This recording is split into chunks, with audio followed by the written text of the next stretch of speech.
د بل وطن مسافری دے جڑی گمز د بل وطن مسافری دے جڑی گمز پیرا غم چان زندگی دے جڑی گمز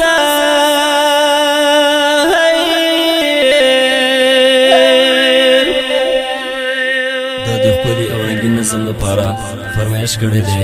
عبدالعزیز بسم الله خان او وحید الله او شاعر دی لقمان مخلص چمکنی او په आवाज جناب جنزیب خسار چمکنی. السلام رتا یادېږي مور او پلار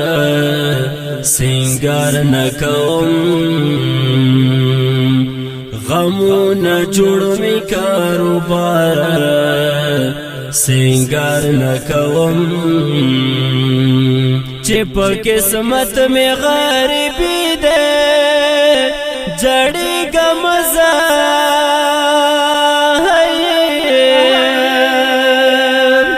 دبل وطن مسافری دے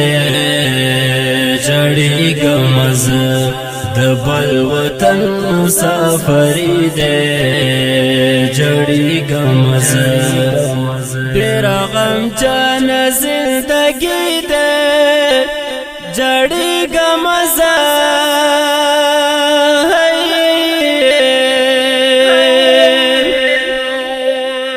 عبدالعزیز پو بل وطن یم غم جن یم پسڑا دخپل نصیب نکی لمن یم غم جن یم پسڑا عبدالعزیز پو بل وطن یم غم جن یم پسڑا دخپل نصیب نکی لمن یم غم جن یم پسڑا دغا ملو یا بدبختی دا جڑی گا مزا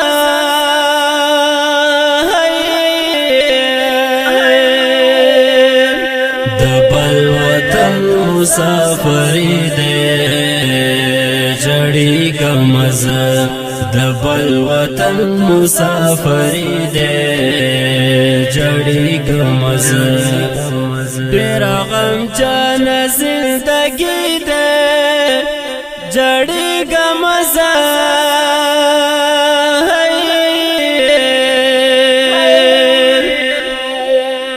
مسافری آسان نہ دے دتن وینس کی د زندگی آسان نہ دا دتن وینس کی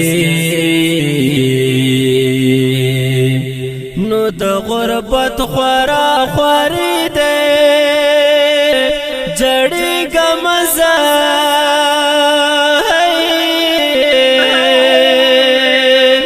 دبل وطن مسافری دے جڑی گا مزا دبل وطن مسافری دے جڑی گا مزا پیرا غم چان زندگی دے جڑی گا مزا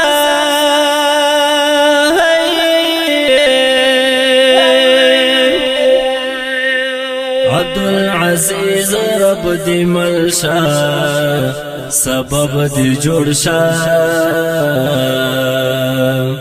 بسم الله خان وحید الله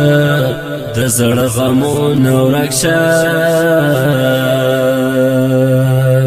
د پردیس ژوند جیواری دا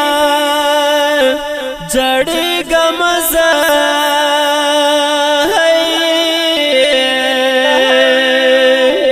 د بل وطن مسافری دے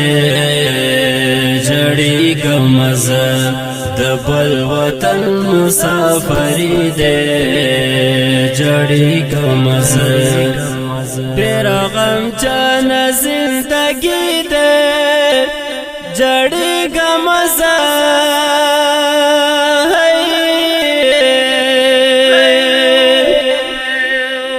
لقمان مخلص استا شعر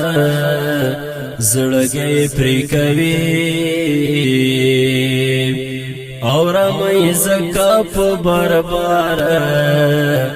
زړګي پرې کوي د غم ډکا شاعري ده جړې ګمزه